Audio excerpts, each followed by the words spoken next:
generales sobre la noción jurídica de personas. Primero tenemos que definir la palabra persona, y esta proviene del latín personare, que significa sonar mucho o resonar. En concreto, la palabra en Roma procedía de una máscara o careta que los actores cubrían su rostro en el escenario, efecto de dar resonancia y potencia a su voz. La dogmática llama persona a quien posee capacidad jurídica teniendo derechos y obligaciones. Este concepto ha tenido evolución durante el tiempo del derecho romano. En el periodo arcaico y preclásico se utilizaron dos términos, que era caput, que significaba cabeza, individuo o miembro, y status, que era condición o situación jurídica del individuo frente al ordenamiento. En el periodo clásico y posclásico se empezó a utilizar la palabra persona, pero aún con ciertas connotaciones a caput y status. Y en el Justiniano era una persona con una sustancia individual a la naturaleza racional. En Roma debían de haber ciertos requisitos para ser considerada una persona. Deberían de ser tres, que era libertatis, civitatis y familia. El primero era libertatis, que eran aquellos que gozaban de libertad y tenían la facultad de hacer lo que les placiera dentro del margen del derecho romano. El civitatis era la condición jurídica de una persona en relación a su familia, y esta se dotaba a través del nacimiento, por la ley o por la concesión. El estatus familia era la condición jurídica de una persona en relación a la importancia de su familia, ya que para ser considerado parte o ser considerado una persona del derecho romano debías de formar parte del pater familias. Posterior, debía existir ciertos atributos de la persona, que era uno, el primero, era el nombre, que es el signo que identifica a una persona o entidad de otra. Para esto se dividía en tres: praenomen, nomen y cognomen. El primero hace referencia al nombre propio, en este caso como el de Caius. El prenomen era el nombre de la gens de donde provenía la familia, que en este caso eran los Julios. Y el cognomen era el nombre inspirado en rasgos físicos o presagios, que en este caso era el de César.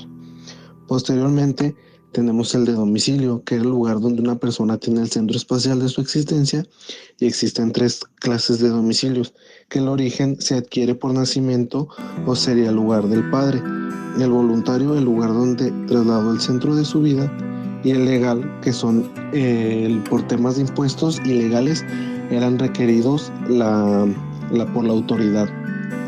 Posteriormente nos vamos al patrimonio, que se dividía en dos: en res corporales, que es el conjunto de cosas tangibles, y el res incorporales, que son los créditos y otras cosas intangibles.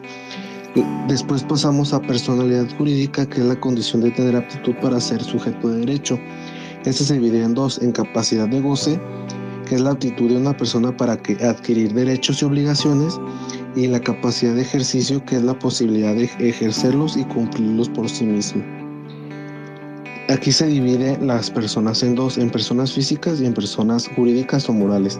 Las personas físicas son el individuo humano cuya propiedad singular está protegida por la ley humana y natural.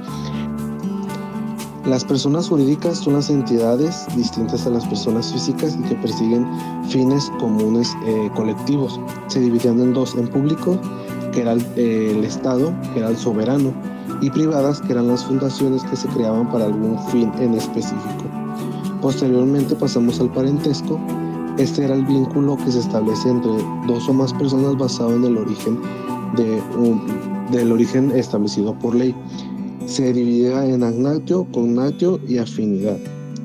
Y este parentesco tenía un sistema que eran líneas y grados, que el directo se refería al parentesco de una persona que lo veamos como de línea vertical, que era padre, hijo, abuelo y nieto, bisabuelo y bisnieto, y el colateral, que lo podemos ver de forma horizontal, que son aquellos parientes que no son ascendentes o descendentes, que son hermano, tío, primo, etc. Manus, palabra de origen latín que significa mano. Para la aplicación en el derecho romano significaba la autoridad que pasaba a tener el marido sobre la esposa, autoridad aún mayor que la originada por la familia paterna. Cum mano, las personas en las que se podía ejercer el manus eran la esposa y las nueras. Había 3 formas de convenio humano. El conferratio, que consiste en una ceremonia religiosa en honor a Júpiter, en presencia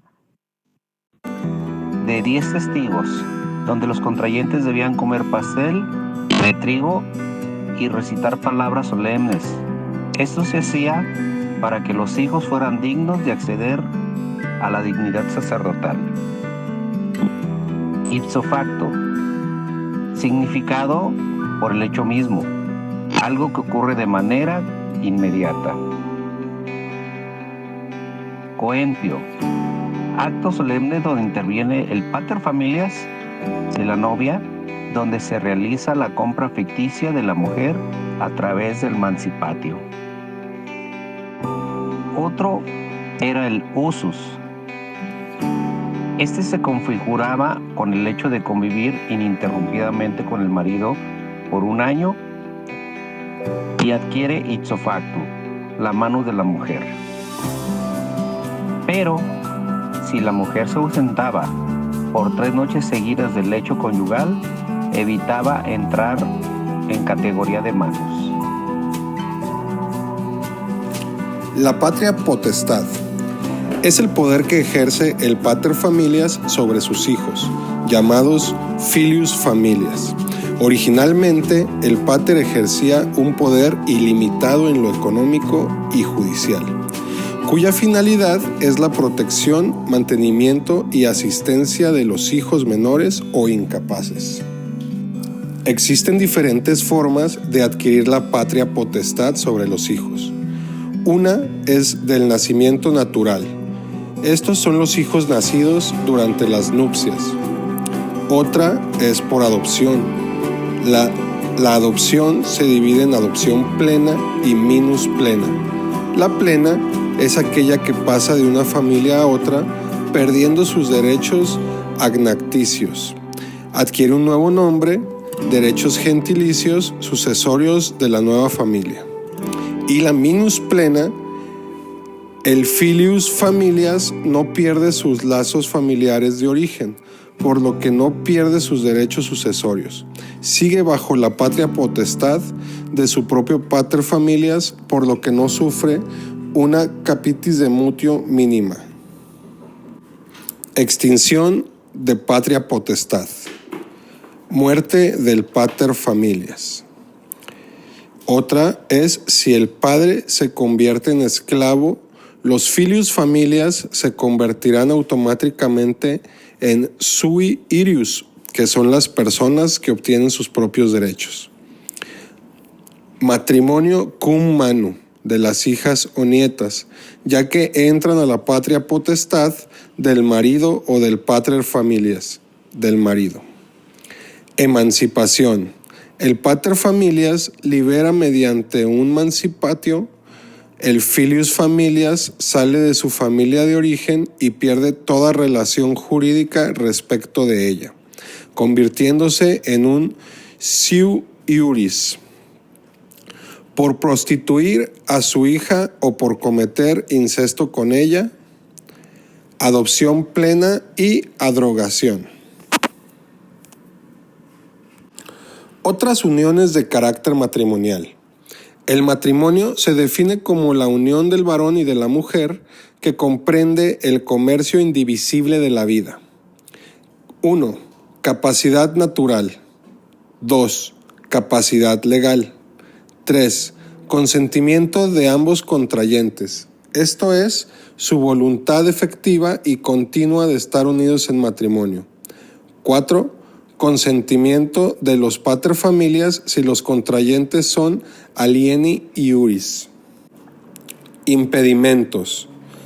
Los impedimentos absolutos son el parentesco, que es la consanguinidad en línea recta, colateral, parentesco civil o influencia cristiana, es no estar casado.